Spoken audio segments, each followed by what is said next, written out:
What happens to us after we die? Do we cease to exist, or do we live on? This may be the biggest question that mankind has ever asked, as well as what this podcast is about. In this show, we will examine past life memories, speak with professional hypnotherapists, astral projection practitioners, psychics, and much more, all in an attempt to decipher this riddle. So welcome to the puzzle. Welcome to the regression session.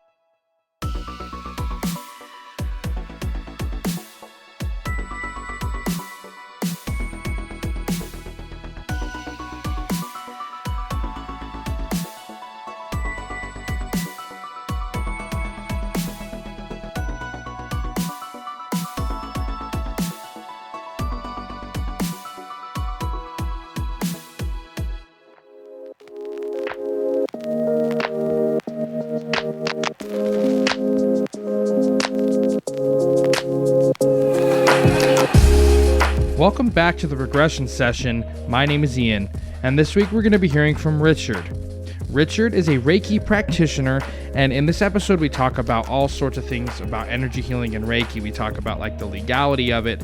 We talk about the effectiveness of it. We talk about whether or not it's actually just a placebo effect and whether or not it actually matters. So I'm excited for you to hear this episode. If you want to come onto the podcast to share your knowledge on any metaphysical topic or your past life experiences, shoot me an email. My email is theregressionsession@gmail.com. And honestly, I really love hearing from you guys. It keeps me going. It makes me feel like it's all worth it to hear from you. So even if you just want to send me an email, let me know hey, I enjoy the show. Hey, I just wanted to let you know I've been listening. I really would appreciate it. Also, head on over to my Facebook or my Twitter. You can get some additional bonus content there. I also post show updates and things like that. It's the Regression Session podcast on Facebook and at Regression Session, and there's links to those in all the descriptions of all my episodes. And here's my interview with Richard. Hey, Richard, thanks for coming onto the show. You're most welcome.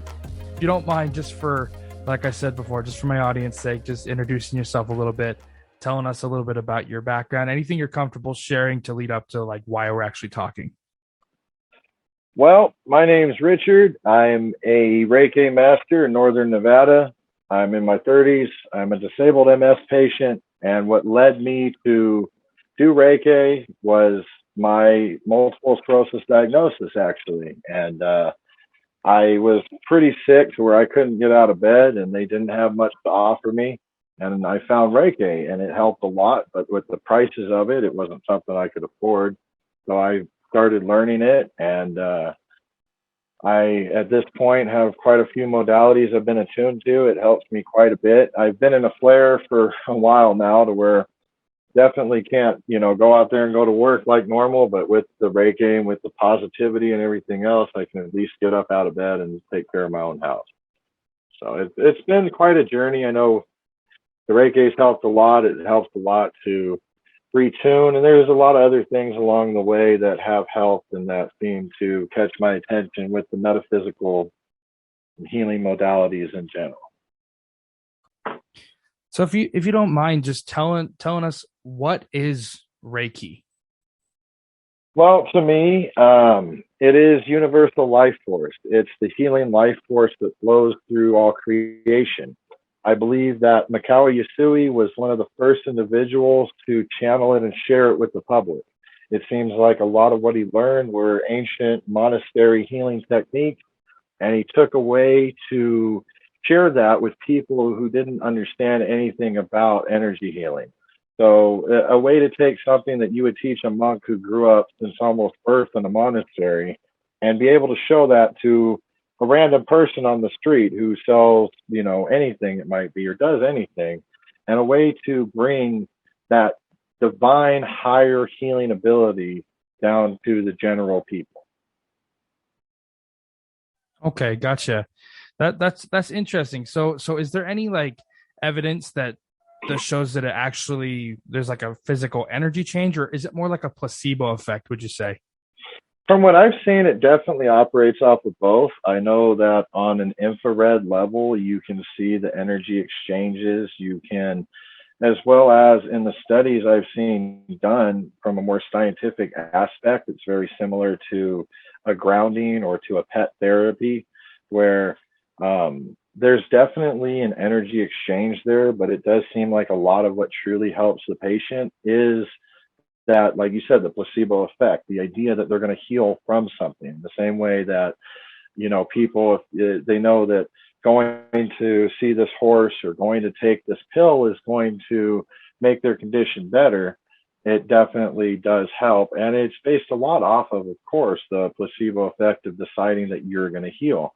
Even Reiki itself, as a modality, merely activates an individual's own healing ability within themselves.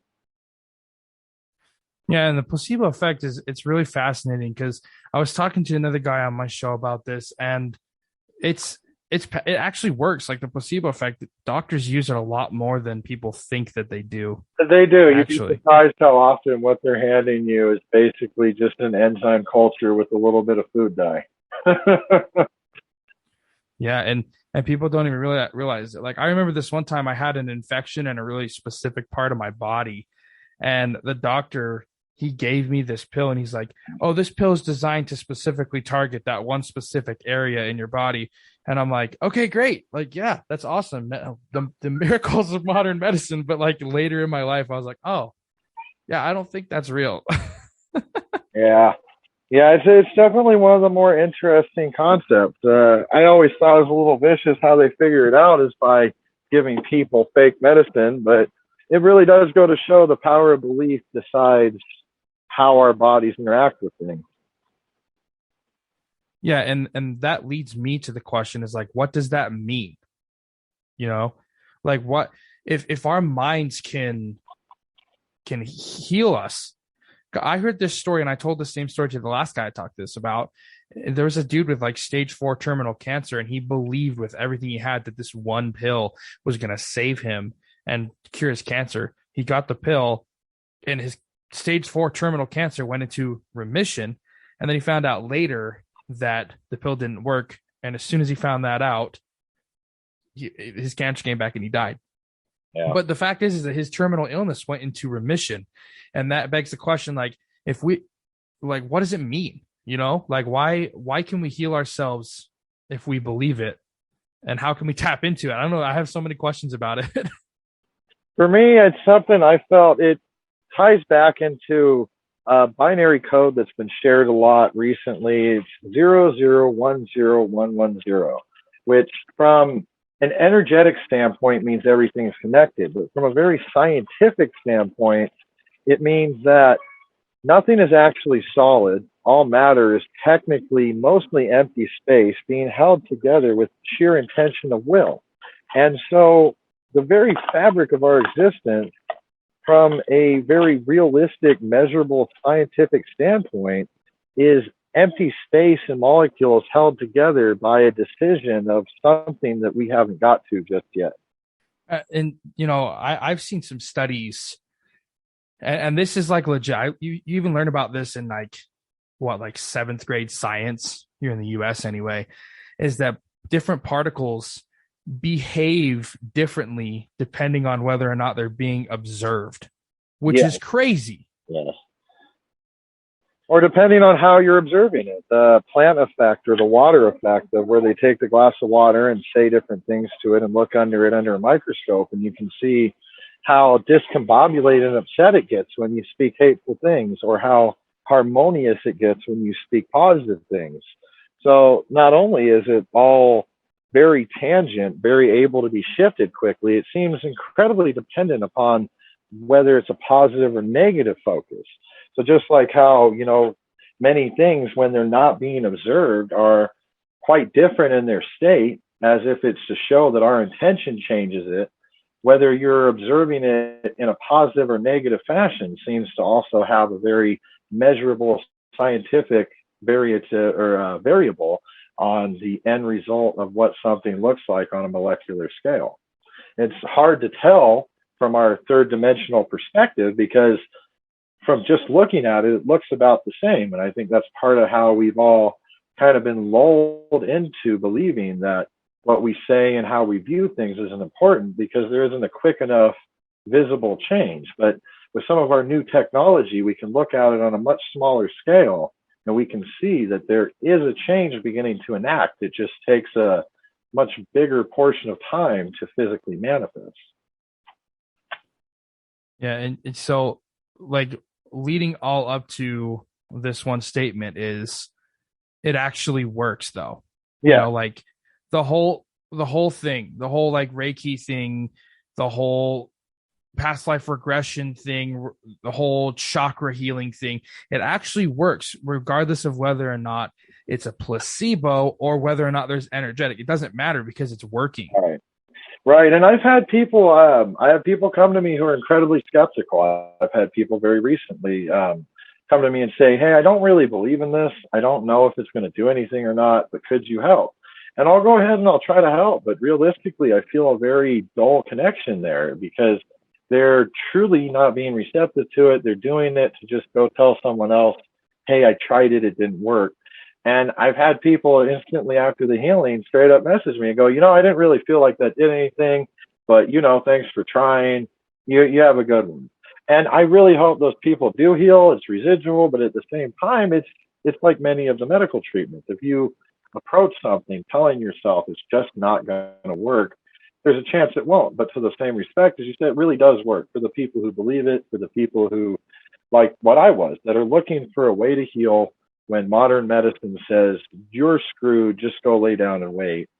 It provides an ability to have hope, have healing, and have something to move forward with. And I know not just me, but several other practitioners that I know have been starting to offer their help at, you know, free or very reduced prices. I know for me, I technically don't charge at all anymore. I am a completely free operation, donation only for entertainment purposes only, you know, but I've seen more and more of that, especially now that Reiki has started to become a legitimate medical practice. And there are medical colleges who are now teaching Reiki and going to be handing out certificates in Reiki, these college degrees. It's changed what Reiki practitioners like me are able to even legally offer, because without an actual degree, without being a practitioner that someone can take to their healthcare insurance, it puts you in a different category of an entertainment only variety. And it's hard because as practitioners, everyone wanted for a long time for the Reiki to become more legitimate. And now it's becoming legitimate. Colleges are teaching it. They're allowing it in hospitals as a healing modality, somewhat like they do with the animal therapy. And it makes it to where it's very, I guess you would say, monetized now, to where it was already expensive enough before. Now they're moving it into a healthcare insurance division where people just won't be able to afford it without the healthcare insurance on top of having money. And I'm pleased to see those of us in the community that have been deciding to just go ahead and share it at this point, rather than turn off our practices and say, hey, since I don't have the college degree, I just won't do it. That's really, really interesting. I've noticed like the whole, and that almost goes against the whole entire concept of it too. Like, oh, we're going to make a shitload of money off of this. And if you're rich, you can come get this spiritual healing, but you got to pay me all your life savings to do it. It goes completely against the whole entire concept of what it's actually about. In a lot of ways, yeah. I think it's hard for people, though, because, you know, Mikao Yusui himself, once he got it down, he charged a decent bit. And, you know, he used that to fund the monastery where he worked, as well as to help his local community. But it ever since has started a thing of the value that people believe it's worth. I know myself, when I started getting attuned to Reiki, some of the practitioners I worked with typically asked thousands of dollars out of people for these attunements. And, you know, I had it down to hundreds, mainly just because of my story. But at the end of the day, it's part of why the healthcare industry has been able to move in on it, that it already was something that was being heavily monetized. And it's hard for Reiki practitioners because when what you do with your life is this energy work, it is this helping people, you still have a life. You still need shoes. Your kids still need clothes. You know, your home still needs your roof rebuilt, yada, yada, yada. And so it gets really hard to not monetize it and not want to, you know, be compensated for your time. And it turns it into a very weird place that as it becomes mainstream, I'm hoping develops into something more on just a peer-to-peer level, that it's something that people are taught, kind of like, you know, people are taught how to stitch a hole in their pants, that humans are just taught as a species how to heal ourselves. And it just becomes something like brushing your teeth that everyone's just basically taught from a young age. Yeah, and don't get me wrong, man, and for anybody listening, don't get me wrong. I think that people should charge for it. You know, if they got to make a living, because Yeah, I always say this: we're spiritual beings having a physical experience, right? So you still need all that physical stuff. You got to buy food, you got to pay for gas, you got to have insurance, you got to pay for your house, you got to pay for all this stuff that you need in your life. It's not free, and it's never going to be free, unfortunately. So I definitely think people should charge, and I have run into the same kind of I'll call it a dilemma with my hypnotherapy. I've been doing a lot of free work for people because I feel like people need it. I look at it as like sacred work. yeah, you're just called to do it. Exactly. But at the same time, it's like I'm spending so much time doing it. And you have a life to live. Yeah, my wife's pregnant. I got a toddler. I got a house that I got to pay for, all that stuff, man. You know, so if I want to keep doing it realistically, I'm going to have to start charging for it. Does that mean I have to charge an arm and a leg and a foot to do it? No. But, you know, there has to be that balance where you're affordable, or else you're never going to get clients. It's just a big thing. Like you were saying, there's a lot that goes into it with our physical world. Oh, well, and especially nowadays, the insurances on metaphysical businesses are insanity. That's one of the things that drove me to have to change how I did my work, is to be able to afford the legality side of it being covered. You have to charge so much that it really does narrow down who has it available, because your normal people working 9 to 5 just don't have an extra, you know, several $100 laying around each week to do their energy work. So with Reiki, is it like supposed to be like a weekly thing then? Not necessarily. I know when I say weekly, I suppose I'm thinking more of your average metaphysical practitioner that, you know, you have someone help you balance your chakras one week, you know, next week you have your Reiki, the next week you have your personal regression, the week after that you have your cleansing. I know a lot of people have a lot of different work they do. I'm lucky to be in a community where we have the Burning Man up just north of us every year. So there's a lot of practitioners here. A lot of people are real big into it. We have a very thriving community with metaphysical workers around here, but it mostly comprises of us, you know, doing work for each other, with, you know, the occasional person once or twice a day that would come in to actually fund the company. Yeah, and I live in the opposite kind of environment because I live in Utah. There's a bunch of Mormons around. So you're probably considered like bad juju or something. I wouldn't guess, man. Yeah, basically. I've literally had people come at me and be like, because I used to like talk about how I'm a past life regression hypnotist. But I don't call myself that anymore for various reasons. But I had a couple people be like, reincarnation's not real, and it's a lie from the devil, and we're doing Satan. Oh, yeah. I'm sorry, I can't say it without laughing, but you're doing Satan's work. Yeah. And I'm like, okay, so helping people is Satan's work now. Okay, sign me up, I guess.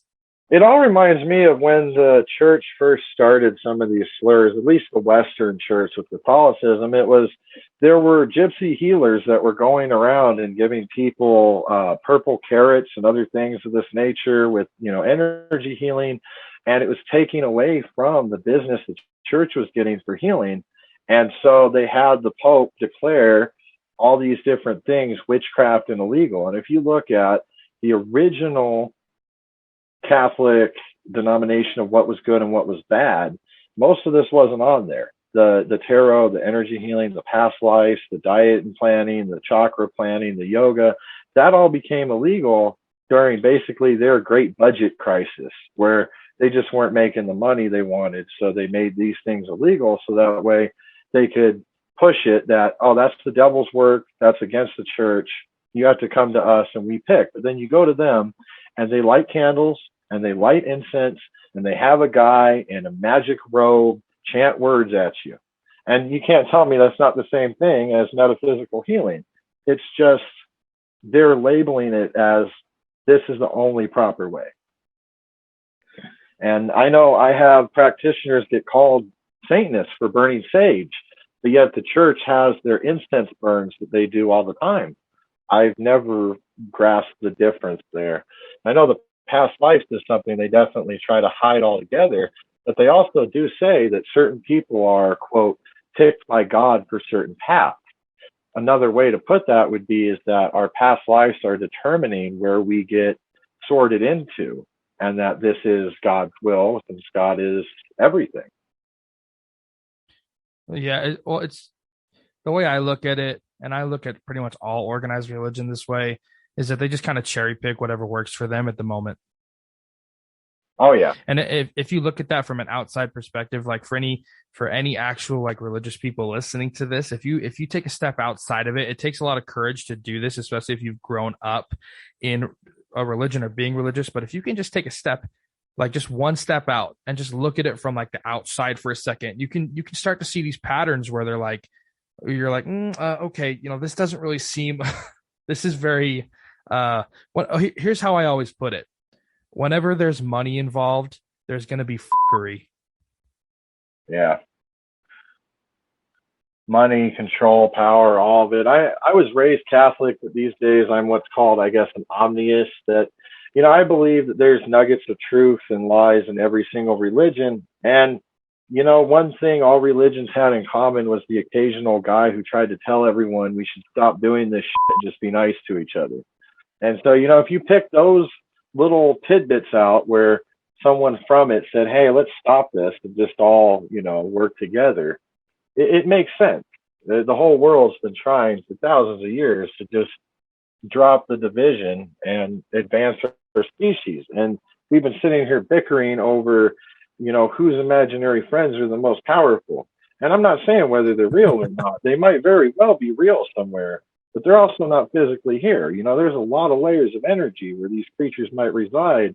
And if it is true that you're, praying to some omnipotent God in different reality, how do you know that isn't just a traveler who stopped in our reality once and, people thought they did cool shit, so you started worshiping them? And, they're sitting back in their reality doing God knows what, wondering why we keep calling at them. Yeah, there's this theory. It was like I can't remember. I need to find out. I need to like sit down one day and do some research. I've referenced this a couple times, but there was this culture of some kind that believed that the God that Christians and Judaism and Islam, if you break all those down, fundamentally they're worshiping the same God, but they look at him in different ways, right? Yeah. It's at least the way I look at it. Oh, and no, it makes a lot of sense. The geocentric Abrahamic God that gets split up. Most Abrahamic and Islamic religions do seem to have the same structure. They just are arguing about whose version is more proper. And if there was some entity that they all saw once upon a time, they decided that they were personally vindicated for their shit. And I think that's how we got the split in religion. Yeah, and there's this one. There's another perspective on it too. There's this old culture or this old race or whatever you want to call it. They believe that this God, I'll call him Yahweh just for simplicity's sake. They believe that Yahweh is not God. They believe that he's an entity that created all these different religions to feed off of the negative suffering that they cause. Because if you think about like Christianity and Judaism and Islam fighting each other, it's caused so much pain and suffering over the last 2,000 or so years that it would make a lot of sense. So they look at this God or this entity as the big bad versus the big good. Yeah, there's a lot of that, especially when you start studying all the religions together. You get all these different books and put them side by side at one table, and it gets real obvious real fast. The red versus blue idea that the other side is bad because they're not our side. And when you really put them all together, it does seem like the same system, just repeated in slightly different fashion. I have heard that concept before of the alien that planted these seeds, or the other creature that planted these seeds to feed off of the negative energy. And it wouldn't be very far-fetched at all. And if you look, as religion began to die, technology started to be released so that they could have people feed and bicker and argue off of the tech rather than just the belief. And I think we're seeing that right now with this new release of a lot of the technologies that they're putting out there. It's to give people another thing to focus on and to feed. And it's, I wasn't there, not even in a past life, but I really would not doubt that in the least bit, that one of these, whatever you would call them, Anunnaki or Draconian or whatnot creatures, came here and set up a system, kind of like you would when you went to a farm and set up a chicken coop to be able to easily harvest out what it was you wanted, which in that case might very well be some sort of dark need to eat this negative energy. That's why they try to fester so much negativity. Yeah, and are you familiar with Dolores Cannon's work at all? Have you ever looked at her stuff? Yes, I have. In her book, The Convoluted Universe, she talks about a couple things that we've been kind of touching on. Firstly, she says that they're like the major 7 religions fundamentally have the same principle. Like if you break all of it down and strip away all the extra layers and all the bullshit, all you're left with fundamentally is do unto others as you would do to yourself. That's what they're fundamentally based off of. And then the second thing that she talks about is how thoughts are like real and they're physical things.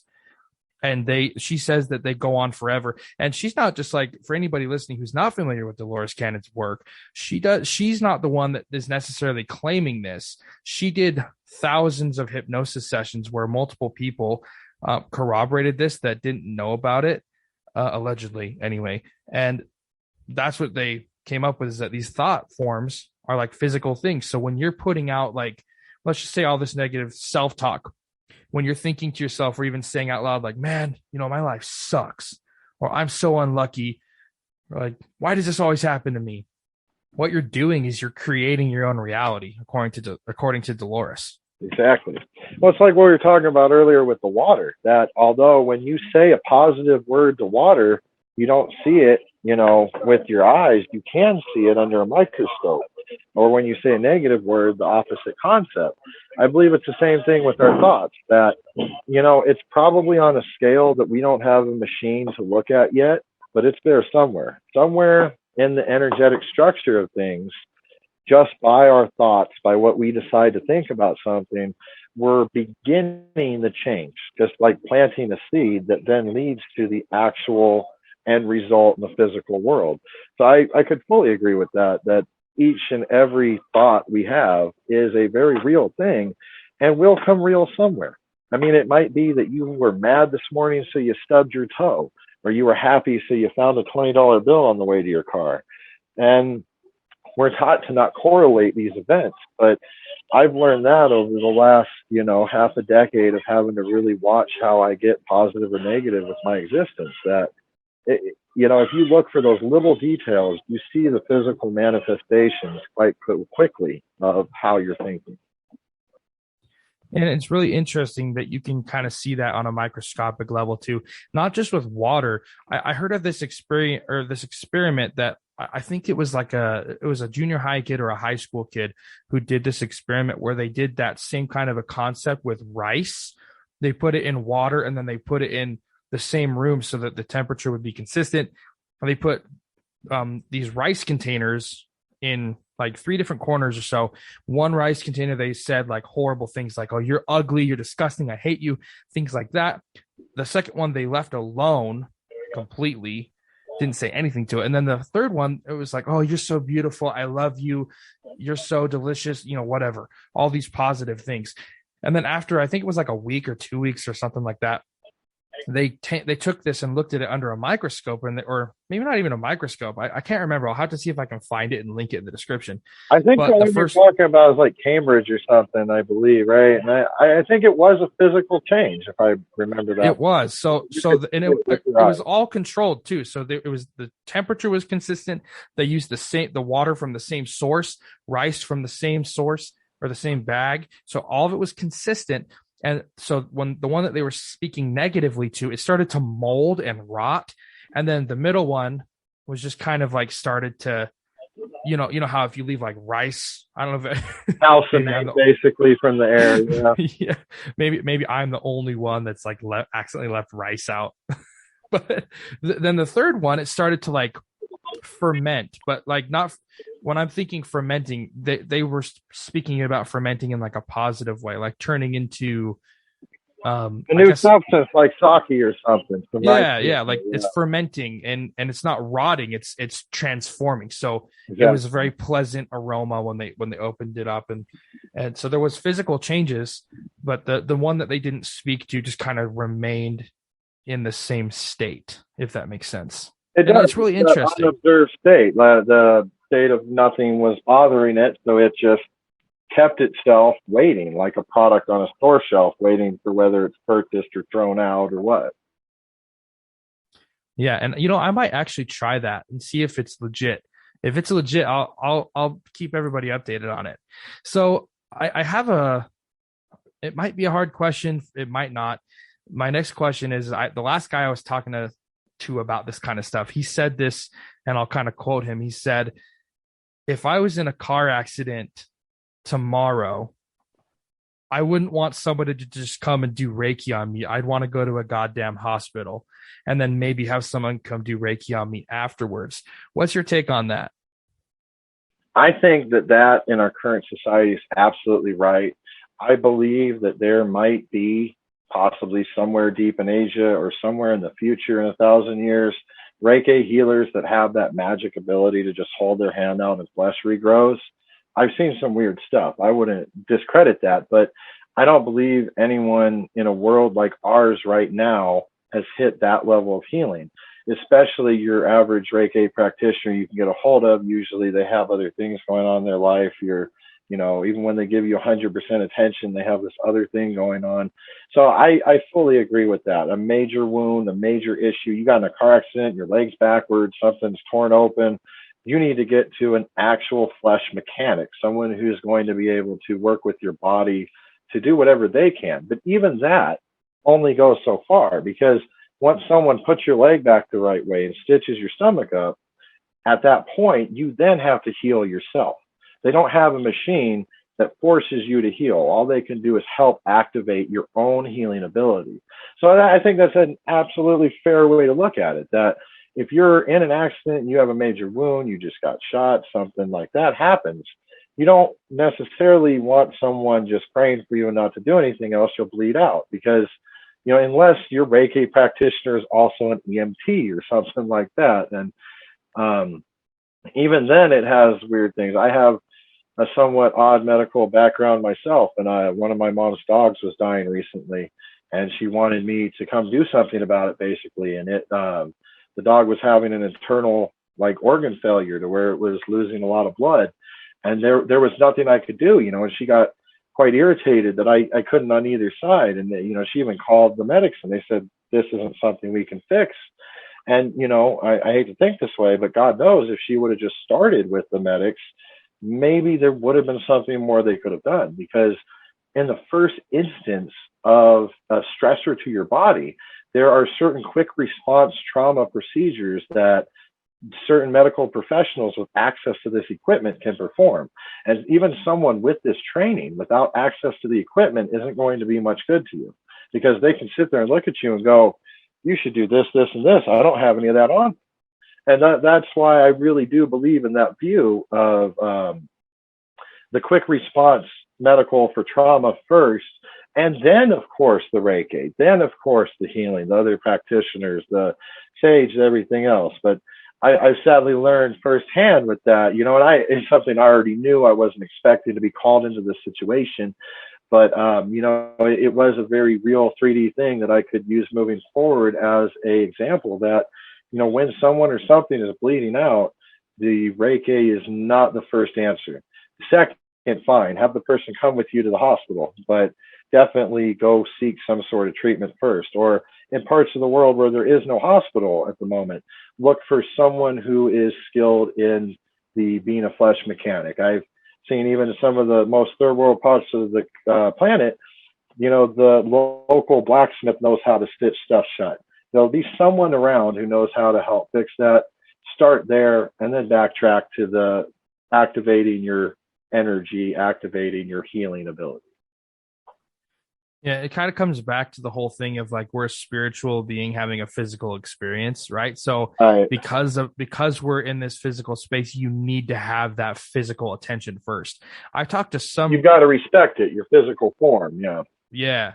I've talked to some Reiki healers that are like, no, you need to go Reiki, you need to go energy healing first. And I'm like, no, that doesn't really make sense, because if you're like bleeding out, exactly. And that's where, I'm not going to discredit those people's ability. God knows I haven't come across anyone that made that claim, but it's possible. I've seen weird stuff. Maybe they could.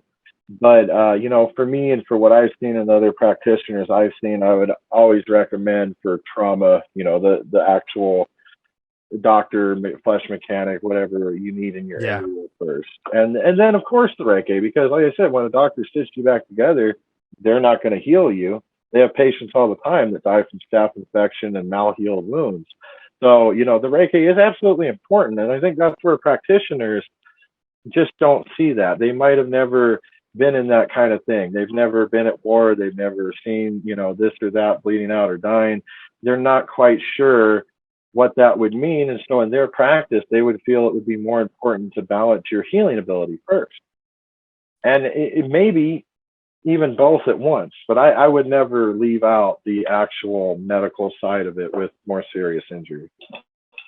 Yeah. I mean, these people like doctors, they go to school for like 8 to 10 years learning how to be a body mechanic. Like you're saying, if we want to use the car example, if you got in a car accident and your engine stopped working properly, you're not going to go get your car detailed. You know what I mean? It's kind of the same thing. You're not going to go detail your car. You're going to go get your engine fixed, and then go from there. Yeah. And I'm a very practical person. I feel like, if your body is hurt, you need to go get your body taken care of, and then, like you said, go get the back end, or then you can detail on the inside. Especially with some of the more serious stuff. That's for sure.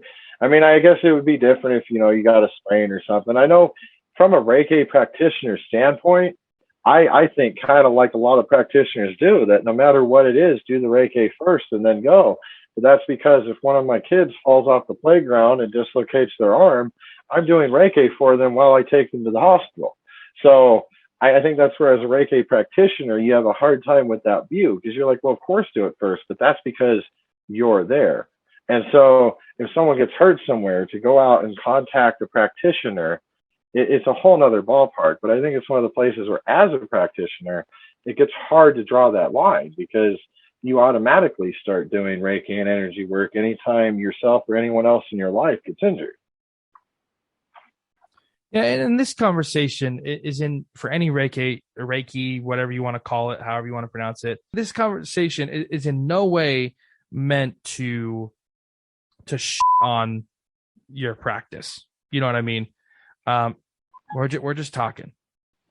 Well, yeah, and I'm just a guy. My side is practitioner is different. Like I mentioned, I don't have those kind of metaphysical powers, but I'm not opposed to one day learning it. And so, I mean, who knows, if someone has the ability to instantaneously heal wounds and is thinking, oh no, you should, feel free to reach out. I at Holy Lance Reiki, and you can tell me, hey, this is how you magically instantly heal a wound, and I'd legitimately be welcome to learn that practice.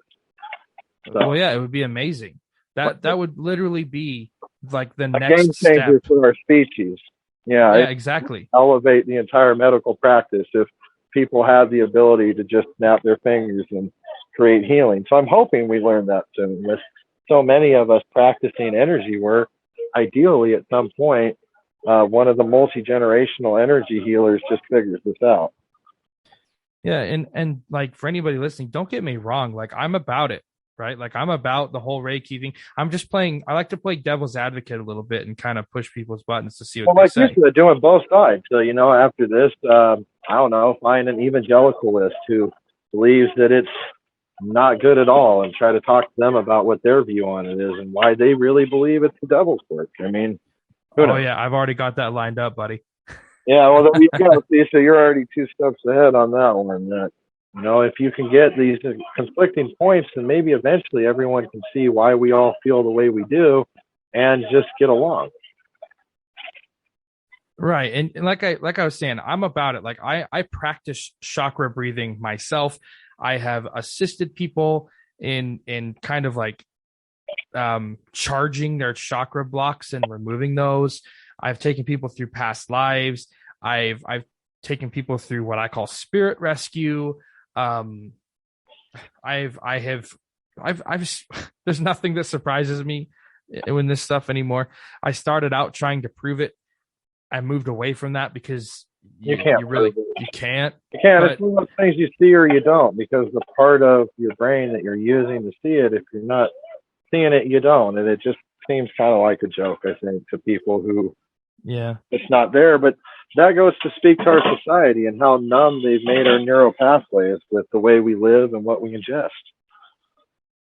Yeah, it's true. It's true. People just are like, they're either going to be like all in, or they're going to be like, dude, you're out of your mind. You're looking for something that's not there. Where people are just starting to learn about it. So they're like, hey, I'd like to believe in this, but it kind of seems like bullshit. Could you help me out? Yeah, people that are kind of in the middle. Yeah, they're coming over to this side. They realize that the old way of living that we've been taught was the, new way of living wasn't helping. And so they're trying to figure it out. But I mean, I won't lie, I'm still trying to figure out where I'm at with my journey towards self-healing and the metaphysical healing and all of this. It's a hard thing to learn because each person's path is individual. It makes it very hard to find a template because there really isn't one. And it's weird, especially a lot of us in the West are coming from like Christian background, and that's like it's I don't want to like I do want to, but I don't want to like shit on Christianity. Like I want to shit on Christianity, but I don't want to like attack Christian people because it's not their fault. Well, yeah, like I was raised Catholic, so I get that a lot. It's Catholicism is just kind of like hardcore metal of Christian rock. Basically, they take everything and make it a little more extreme. Instead of feeling bad, you're supposed to really beat yourself. So it's about the same concept, though, especially with a lot of the way they view things and the way they make you believe in things, and that anything outside of the church is the devil's work, so don't you dare. But like you said, to not hate on the Christian people, though. Most Christians themselves are amazing people who follow it because they want to help and they want to show love, and they thought that was the way. And if that's what people need in their life, then I'm all for it. Like if you feel like you need religion in your life, then go for it. I'm not going to be like, dude, man, you're an idiot. You're an idiot for going to a religion. I would never say that to anybody.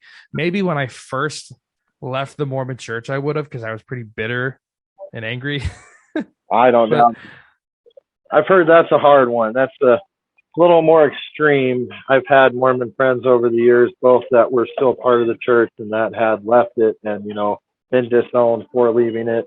And so I've seen the viewpoints. When people are in it, it's like a hardcore obsession. And then when they're out, it just seems like something that most people don't ever want to talk about again. So yeah, it's true. Well, you get the people who are very militant about it, and most people I think kind of are when they leave, and then they kind of shift, probably not as extreme as me, but they kind of shift out of like, you know what, and for me it goes back to the energy. I had this thought one day, I don't know where it came from actually.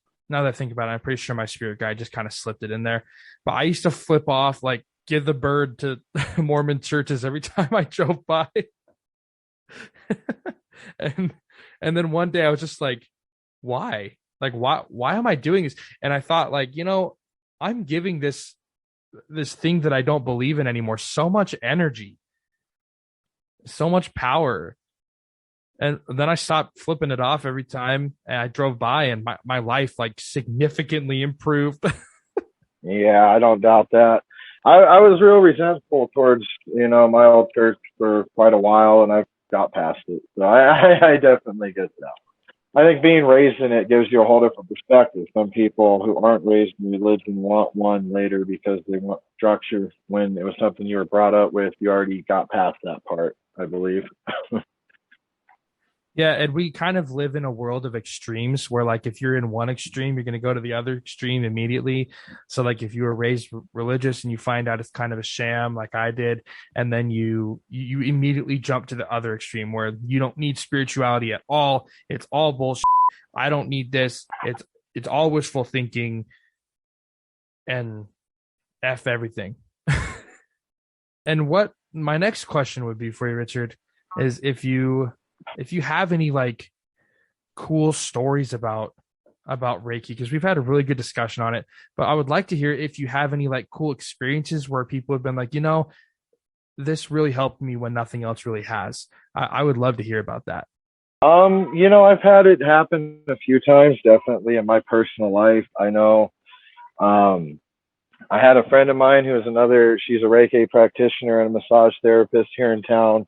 Her business is closed since, the pandemic and everything else, insurance rates, but she still practices personally. And she had an animal of hers that was passing that on her farm and had me, go do Reiki for it. The animal definitely seemed to get a lot calmer, be a lot more mellow and able to relax. And sadly, the animal still passed, but it did seem, to help it and to help alleviate it. And that's something I've noticed a few times with the Reikis. It's not always going to necessarily cure everything right away, but it definitely does help. But as we talked about earlier, you have to be receptive to it. Yeah, it goes back to that placebo effect. If you truly believe that it's not going to help you, it's not going to help you. Pretty much. Yeah, that's the same kind of a thing with my practice where I do hypnosis for people. If people believe I cannot be hypnotized, then you're not going to get hypnotized, Yeah, especially with the hypnotism, that makes it a lot harder. It's something I worked with. Yeah, I get you. It's hard. It's a different animal altogether because and I've had this conversation a lot of times, you're messing with people's heads if you don't do it right. And that's why it's so strictly regulated. Yeah, definitely. Well, anyway, man, do you have a website or a blog or anything that you want to plug on my show? No, not necessarily. The Holy Lands Reiki, it got mentioned. That's enough for me. It's just something I ambiently do. I don't have any kind of actual site or anything like that right now. All that shut down. So I don't have any particular place to say, go here. Okay, that's fine. Do you have a message for my audience that you'd like to leave? Sorry to put you on the spot about that. I guess the last thing, like a message I'd like to leave is just, a lot of things are getting revealed in our world, so it seems dark, but things truly are getting better every day. It's just takes being open to the fact that a lot of what we were taught about how we were supposed to live was wrong. That we're all healing. It's just a hard process from here. Well, thanks so much for coming on to my show, Richard. We had a really great conversation, and I really appreciate you sharing your time with me. Of course. Thank you for having me. It was nice chatting. It's interesting and definitely in a good way to see more people being more open about things like this. That's it for today's episode. I'd like to thank Richard for coming onto the show, and I'd also like to thank you for tuning in. Head on over to my Facebook or my Twitter for some additional content. Links to those can be found in the description. If you like the show, I'd appreciate you subscribing in your podcast player and sharing the show around with anyone you think might be interested, or even someone who you think would be interested in coming onto the show. If you're interested in coming onto the podcast and talking with me about your experiences, send me an email. My email is theregressionsession@gmail.com, and I would love to have you on the show. Can you see beyond your mind? Can you shed a light on the treasure that you are? Can you be at ease for a moment? Can you feel that peace and zone in everything that you are? You already got all you need.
You don't need to try so hard.